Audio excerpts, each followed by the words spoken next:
Bueno, ¿cómo les fue en el quiz? Yo creo que les fue bien. Sí, doctor. Sí, la mayoría les fue bien. Veo que aquí esto no está tomando el tiempo. No sé qué pasa con el tiempo aquí.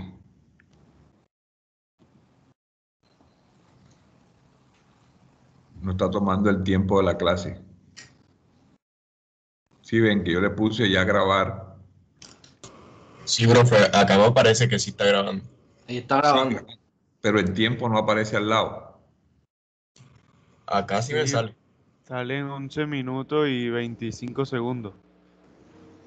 Pues aquí no aparece nada, que es raro. ¿Por qué será?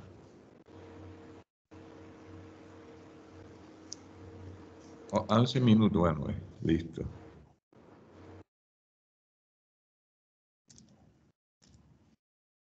Minutos. Listo, ahí está grabando ya. Bueno, entonces, ya ustedes saben pues que se cambió el horario de los exámenes, calendario, se corrió 2 semanas más. Entonces, el examen de nosotros es el miércoles 23 de septiembre a las 6 de la mañana, ¿oyeron? Entonces, para que estén pendientes con eso, que el examen es ahora. ¿Hay alguna pregunta con respecto ahora? Eso con respecto al examen. Vamos a revisar a socializar el quiz. Yo siempre hago eso para que si hay alguna duda, inmediatamente aclaramos esa duda.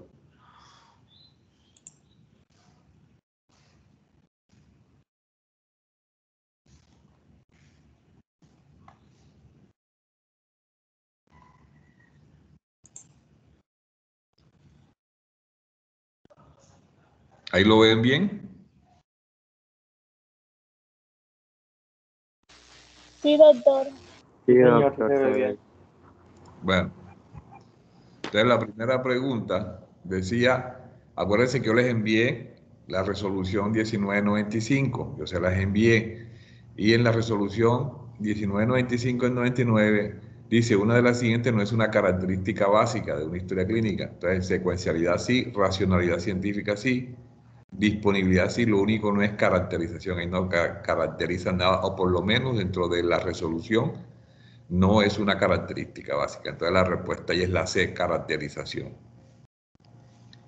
La otra, ¿cuál de los siguientes no es un síntoma por el que frecuentemente consulta un paciente que tenga un problema de tipo cardiovascular? Esa es papayita, los vómitos, ¿no? Porque ortornea sí, palpitaciones también, edema sí, y vómitos lógicamente que es la respuesta, la D. Si un paciente manifiesta en el interrogatorio que viene presentando expectoración de aspecto claro y blanquecino, esto nos podría hacer pensar como probable causa, pues una hemoptisis no, porque es con sangre, la bronquitis es con moco, la neumonía tampoco, porque es mucopurulenta, entonces una irritación por agente químico sería la respuesta, la C.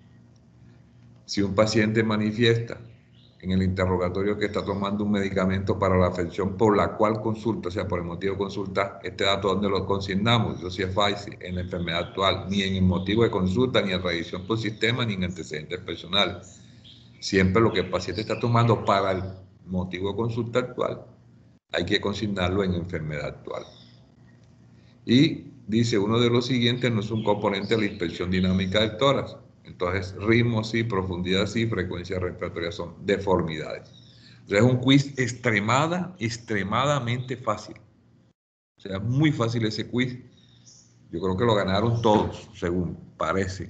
Entonces, lógicamente el examen no va a ser así tan fácil, sino para que más o menos nos pusiéramos en contexto.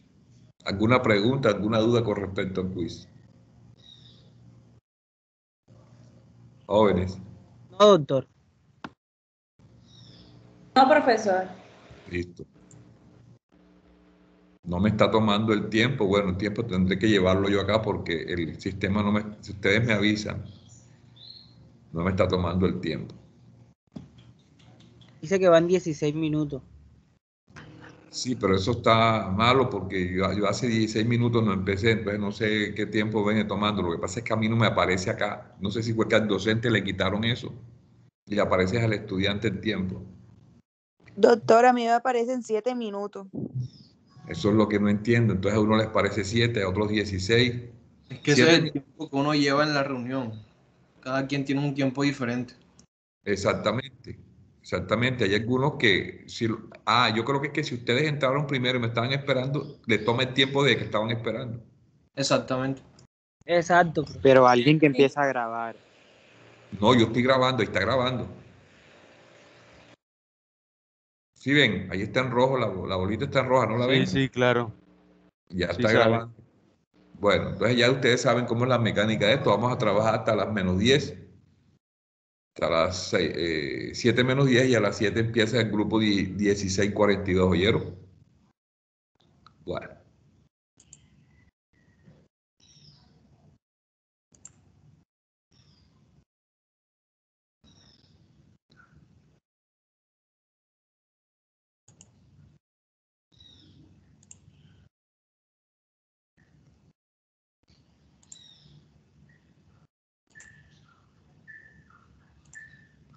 Ahí sí la ven todos ya. Sí, ahí se ve. Sí, doctor.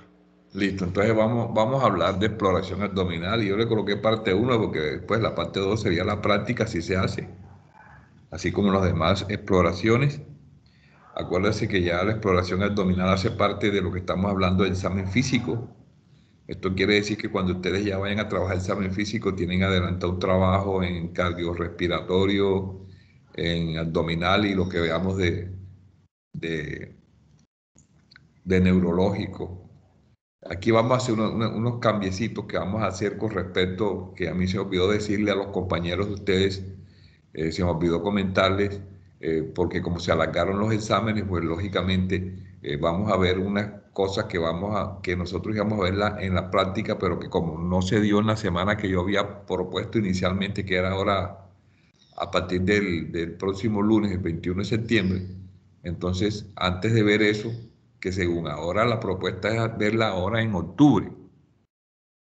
O sea, la propuesta es ver la parte práctica ahora en octubre. O sea, como nosotros nos habían pedido que hiciéramos una propuesta para la parte presencial de la práctica, nosotros inicialmente en el mes de julio le mandamos una propuesta y la colocamos que era para el mes de septiembre, a partir del 21 y parte de octubre. Bueno, como la universidad consideró que todavía era muy riesgoso en el mes de septiembre, entonces ahora nos dijeron que hiciéramos una contrapropuesta para comenzar a hacer la parte práctica en el mes de octubre. En ese orden de ideas yo mandé la propuesta para la parte práctica a partir del 5 de octubre, la parte práctica, y yo la resumí en 3 encuentros, o sea, un encuentro semanal. Yo creo que ustedes también, esta práctica de propedéutica va a coincidir con la práctica de microbiología. Entonces, en el caso que se den las prácticas, así va a ser. Yo lo resumí en tres prácticas, o sea, una práctica semanal me daría 3 semanas. Yo no sé en microbiología cuánto van a dar. Es porque de todos modos, si van a llegar a la universidad, que valga la pena, porque van a ver las 2 materias que tienen la parte práctica, que es microbiología y propedéutica. Si están entendiendo lo que les digo. Sí, doctor. Sí, señor. Sí, doctor.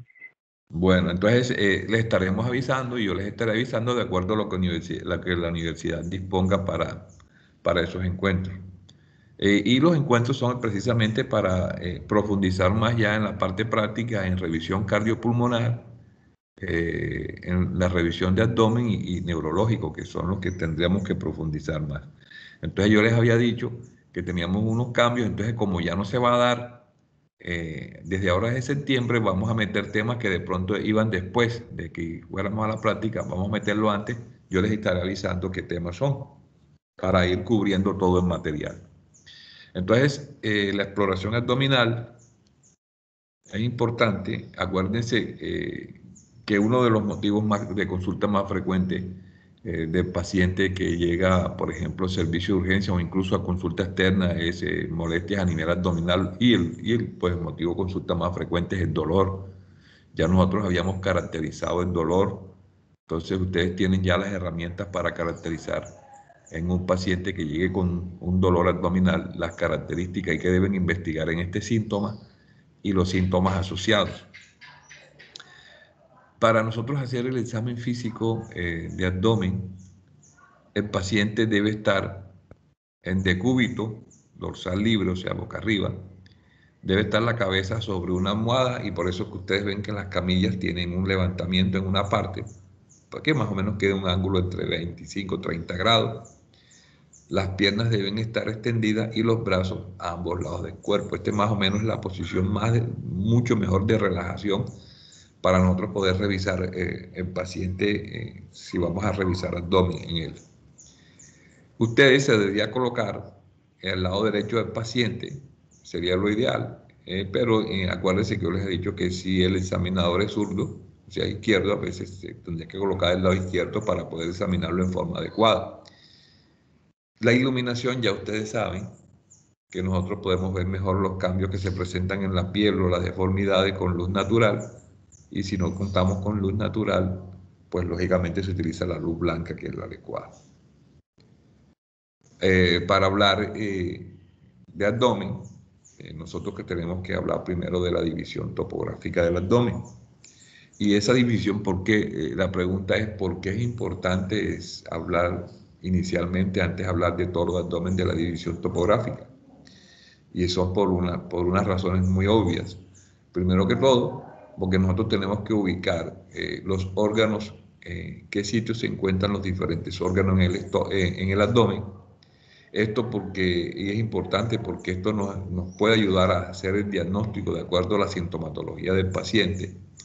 Entonces, y otro también porque nosotros en la historia clínica, fíjese bien, cuando estamos haciendo enfermedad actual, nosotros tenemos que localizar exactamente, desde el punto de vista anatómico, dónde presenta el dolor el paciente, si es en el flanco, si es en la fosa ilíaca, si es en hipogastro, epigastro. Entonces, ya ustedes pueden aplicar mejor las herramientas para ustedes ubicar el dolor. Entonces, por todas esas razones, es importante que ustedes ubiquen desde el punto de vista topográfico las regiones del abdomen. Entonces, el abdomen, para nosotros dividirlo, y ahora vamos a ver en el dibujo, tiene dos líneas horizontales y dos líneas verticales. Las dos líneas horizontales, nosotros trazamos una línea en todo el borde inferior de la décima costilla y la otra en el borde superior de las crestas ilíacas. Esas serían las dos líneas horizontales. Y las dos líneas verticales, ellas pasan por un punto medio entre las espinas ilíacas anterosuperiores y la línea media. Eso lo vamos a ver mucho mejor cuando veamos el dibujo. Entonces, las líneas horizontales, tenemos una línea, que es esta, que va a la décima costilla de un lado a otro. Esa es la línea superior, o llamada también línea subcostal. Y la otra que va entre una cresta ilíaca y otra. Esta es la línea intertubercular entre una cresta ilíaca y otra. Esas son las dos líneas horizontales.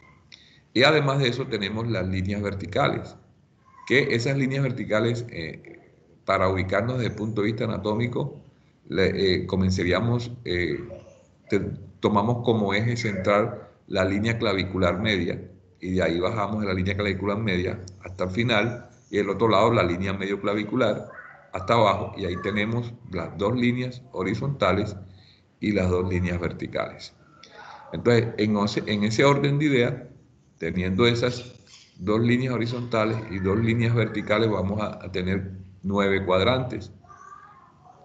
9 cuadrantes de derecha a izquierda. Teníamos el hipocondrio derecho, epigastrio, hipocondrio izquierdo, flanco derecho, mesogastrio, flanco izquierdo, fosa ilíaca derecha, hipogastrio y fosa ilíaca izquierda. Y entonces ahí tenemos los 9 cuadrantes. Estos 9 cuadrantes, lógicamente, es importante tener en cuenta qué órganos o qué estructuras pasan por allí, porque eso es importante para que ustedes se ubiquen desde el punto de vista anatómico y ya comiencen a pensar en un diagnóstico. Ahí los tenemos, desde hipocondrio derecho, epigastrio, hipocondrio izquierdo, flanco derecho, mesogastrio, flanco izquierdo, fosa ilíaca derecha, hipogastrio y fosa ilíaca izquierda. Aquí lo tenemos. También el mesogastrio también Entonces, ¿por qué lo coloqué nuevamente? Porque ustedes pueden encontrar, algunos lo pueden encontrar con otros nombres en los libros. Por ejemplo, el flanco derecho también se llama vacío derecho. En el caso del mesogastrio también se llama región del mesogástrico o umbilical. El flanco izquierdo también vacío izquierdo. Los otros sí conservan iguales nombres. Bueno, entonces aquí vamos a ver, de acuerdo al cuadrante, qué estructuras vamos a encontrar en cada uno de los cuadrantes. Esperen un momentico, yo me muevo aquí porque aquí hay mucha bulla. Ya un momentico yo me muevo.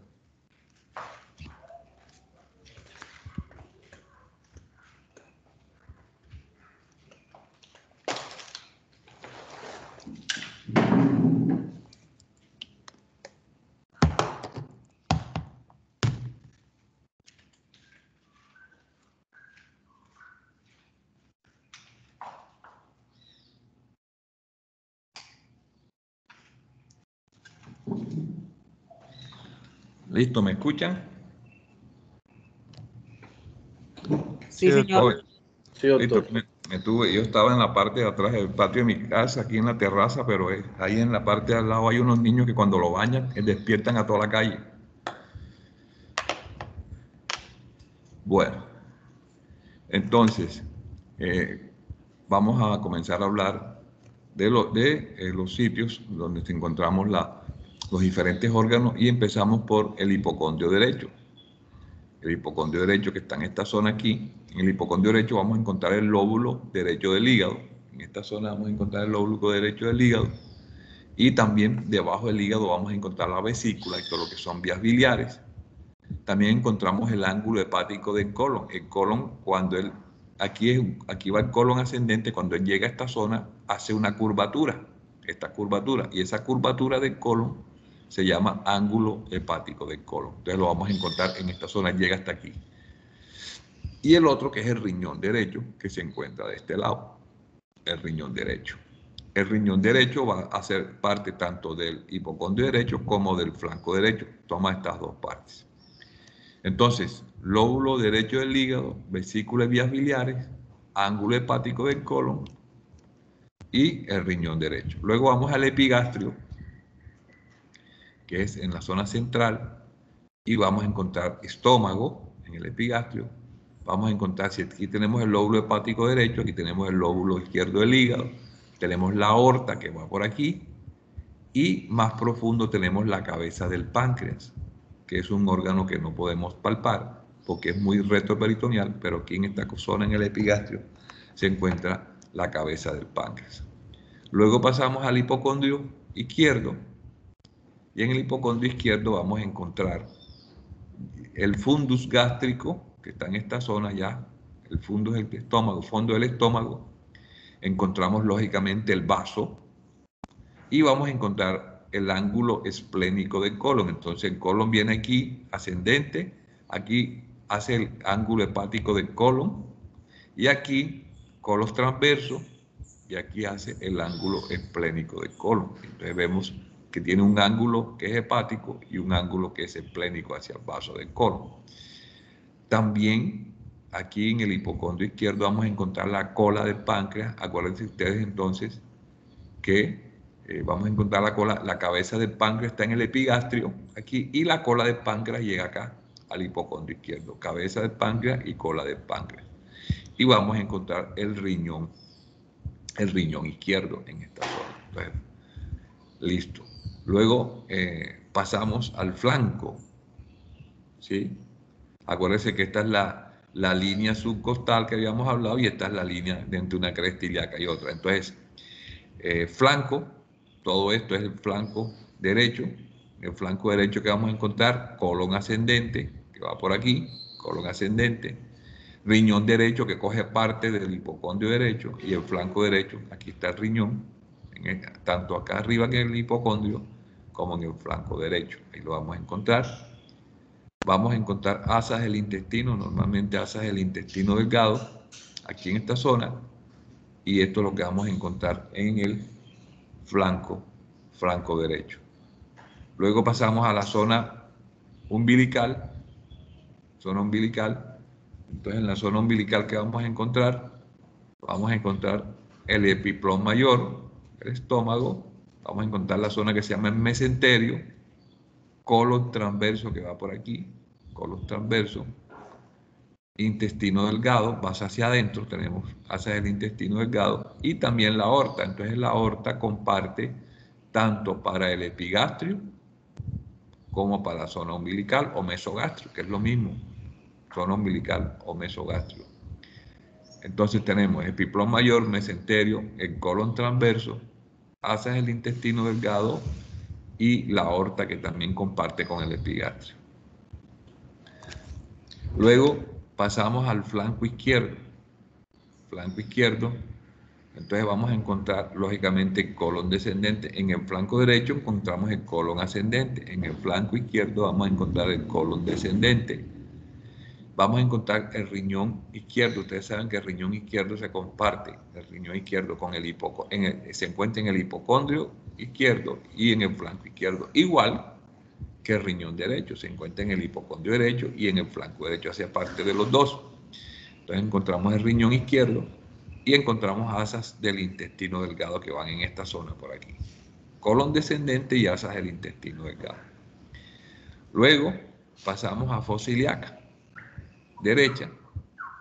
Fosa ilíaca derecha, entonces en esta vamos a encontrar el ciego y apéndice. Aquí vamos a encontrar el anexo derecho, o sea, los ovarios en la mujer, y vamos a encontrar el hilio terminal en la fosa ilíaca derecha, todo lo que son anexos como ovarios en la mujer. Y luego vamos a llegar al hipogastrio, ¿sí? En el hipogastrio, que vamos a encontrar? En hipogastrio vamos a encontrar la vejiga y en la mujer se adiciona el útero en esta zona. Y por último, en la fosa ilíaca izquierda, aquí vamos a encontrar el colon descendente, después se vuelve colon sigmoide, se hace más delgado aquí, o sea, el colon sigmoide, y en la mujer vamos a encontrar el anexo izquierdo. Entonces, fíjense, ¿por qué es importante nosotros ubicar estos puntos? Sobre todo, por ejemplo, en el paciente con apendicitis, lógicamente el paciente va a tener un dolor en fosa ilíaca derecha, y entonces hay unas maniobras para nosotros, en este caso, las maniobras van dirigidas a evaluar el dolor en fosa ilíaca derecha. Ya nosotros estamos pensando, bueno, si es dolor en fosa ilíaca derecha, puede ser un problema de apéndice, o puede ser en la mujer, puede ser un problema en el ovario, una torsión de un quiste de ovario, por ejemplo, o un proceso inflamatorio a nivel del intestino delgado, en el hilio terminal. Entonces ya nosotros comenzamos a pensar, bueno, ya después tendríamos que mirar las características del dolor, que son diferentes, y las maniobras para evaluar ese dolor. Si el paciente presenta de pronto un dolor que se encuentra entre el hipocondrio derecho y el flanco derecho en esta zona, puede ser un problema en el riñón, ¿sí? O puede ser un problema en la vesícula, entonces hablamos de una colecistitis. Después vamos a mirar cuáles son las maniobras para evaluar esto. Y así sucesivamente. Si hay un problema en el epigastrio, puede ser un problema a nivel del estómago, entonces puede ser una gastritis, puede ser una gastritis erosiva, o si lo vemos en la zona umbilical, puede ser también un problema de colon transverso aquí en esta zona, o incluso aquellos pacientes, por ejemplo, que tienen problemas de síndrome de intestino irritable o colon irritable, generalmente lo que más molesta es el sigmoide, el colon sigmoide. Entonces el paciente va a presentar un dolor severo en esta zona, incluso a veces dolor que se irradia la pierna. Si en el caso de la mujer en problemas uterinos, pues se va a desarrollar la sintomatología a nivel de hipogastrio. Entonces, ¿hay alguna pregunta con respecto a esto? Dudas que tengan ustedes con respecto a la ubicación de los órganos. De pronto ustedes han leído en anatomía que de pronto hay órganos que comparten otros cuadrantes. No sé, ¿qué dudas tienen con respecto a esto?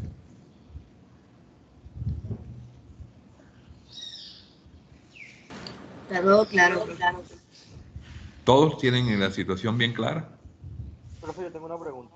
Claro, es que es importante que hagan las preguntas ahora.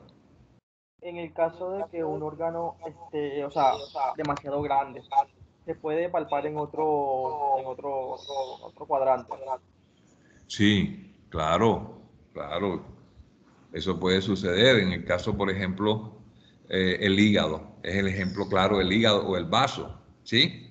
Ustedes saben que el hígado se encuentra, normalmente se encuentra en el lóbulo hepático derecho, que es más grande, más que se encuentra en el hipocondrio derecho. Pero ¿qué sucede? Si el paciente tiene una hepatomegalia, el hígado se puede ir hacia dónde? Hacia el flanco derecho. Entonces, eso puede suceder. O en el caso del vaso, que el vaso lo vamos a encontrar en el hipocondrio izquierdo, ¿sí? Pero normalmente, entonces, si el paciente tiene una esplenomegalia, ya vamos a encontrar a la palpación, por ejemplo, vamos a encontrar el vaso, que ya no solamente se encuentra en hipocondrio izquierdo, sino que el vaso incluso va a llegar al flanco izquierdo. Entonces, por eso es que es importante conocer en qué sitio se encuentran los diferentes órganos, porque si hay un cambio debido a un trastorno por una masa o un crecimiento de un órgano, pues lógicamente esto se va a alterar. Entonces, sí es válida la pregunta con respecto a esto, si los órganos pueden cambiar de posición dependiendo ya de anormalidades. Otra pregunta.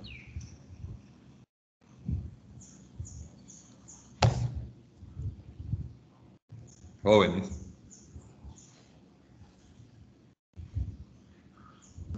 No, doctor, parece que no hay más preguntas. Listo, no hay más preguntas. Bueno, esto es importante que ustedes lo tengan bien claro porque esto es material del examen, que tengan bien claro la ubicación de los diferentes órganos. El examen puede hacer preguntas con respecto a un caso específico, un caso clínico de un paciente y ustedes me dicen, me van a ubicar de acuerdo a eso qué tipo de alteración podría tener el paciente de acuerdo a las características clínicas del paciente. Bueno. Entonces, evaluación de los puntos dolorosos en abdomen. Bueno, la evaluación de los puntos dolorosos en abdomen la vamos a hacer con cada grupo en particular. Eso lo vamos a hacer de ahí en adelante con cada grupo en particular. Por eso es que yo quería en este momento, como estamos todos reunidos, si ustedes tienen alguna duda con respecto a lo que estamos viendo ahora o con respecto a las clases o con respecto a alguna duda que tengan con respecto a lo que hemos visto, porque este es el momento de aclarar las dudas. A ver. Doctor, disculpe, en personas obesas o por lo contrario, ¿cómo decirlo? Que son demasiado flacas, digamos, ¿pueden cambiar las zonas de los órganos? También.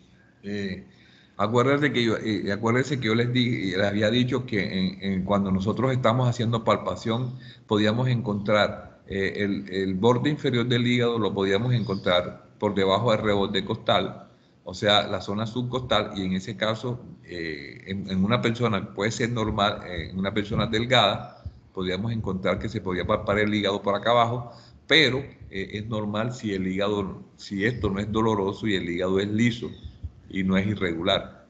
Entonces, ese es un caso en el cual se podría presentar. O ya en obesos es mucho más difícil, en el paciente obeso es mucho más difícil nosotros hacer esa delimitación por razones lógicas, porque lógicamente el paciente tiene una mayor cantidad de panículo adiposo y como vamos a ver, en el paciente obeso se dificulta la palpación y se dificulta la percusión y ahí es un poquito más difícil nosotros definir exactamente el sitio. Nosotros pues podemos inferir de acuerdo a la división que hagamos, pero es mucho más difícil corroborar si hay crecimiento, ya sea por percusión o por palpación, porque lógicamente el paciente tiene un panículo adiposo muy grueso y eso se nos dificulta. ¿Está claro eso? Sí, doctor. ¿Alguna otra pregunta? Ya sea de la clase o de lo que sea, para que aclaremos aquí enseguida.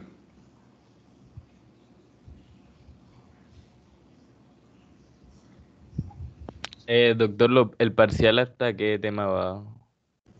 Ah, sabía yo que iban a preguntar eso. Bueno, según la guía que tenemos allí, la otra semana vamos a ver la primera parte de neurológico, ¿sí? Neurológico. La primera parte, que es todo lo que es el examen mental del paciente y lo que es la primera parte de pares craneales. Ese sería lo que tendríamos que mirar la otra semana. Y la semana siguiente, que era la que, el 21, que yo les había comentado, que era la que inicialmente íbamos a ir a la universidad, pero como eso se corrió para octubre, entonces ahí me metí el tema que se llama propedéutica de vías urinarias, lo que son sondaje vesical, sonda vesical masculina y femenina. Ese es el que entra allí, ¿oyeron? Entonces, ¿qué tenemos? Tenemos ya pues, la parte inicial, que era historia clínica. Tenemos las maniobras básicas de exploración, pues las maniobras básicas lógicamente están en cada uno de los sistemas. Está el examen físico cardiopulmonar, que ya la vimos, y está el examen físico de abdomen y la primera parte de neurológico. Esos serían los temas que entraran, o sea, hasta lo que veamos la otra semana.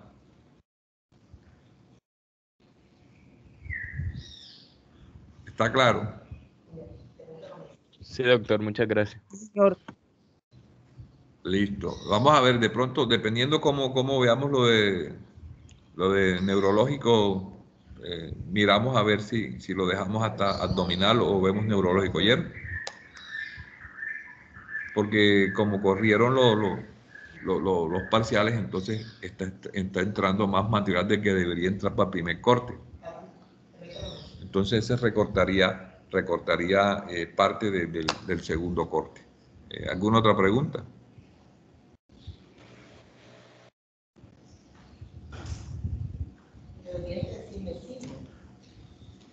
¿Todo claro? sí, doctor. Señor. Les pregunto algo a ustedes, que a mí no me aparece tiempo aquí. ¿Qué tiempo llevan allá desde que entraron? Doctora, me parece 43, 40. A mí 40. 23, 43, 43, 40. 49 acá. A mí me parece 43. ¿Cuánto? 43. Listo, porque es que A mí me parece 20 minutos. Bueno, perfecto, porque acuérdense que hoy no entramos a las 6 en punto porque ustedes estaban haciendo el quiz, ¿ya? Y es 1 hora de clase, entonces no entramos ya entonces es el tiempo, porque yo tengo que justificar eso, yo tengo que, cuando haga el informe, yo tengo que decirlo. Los primeros 15 minutos no se empezó la clase porque los estudiantes se encontraban haciendo un quiz. Esperen un momentico, yo llego acá. Listo, entonces vamos a mirar aquí lo que están. Ya yo puedo corroborar también, hay 66. Ya hay una forma de corroborar el listado según el día, para ver quién asistió.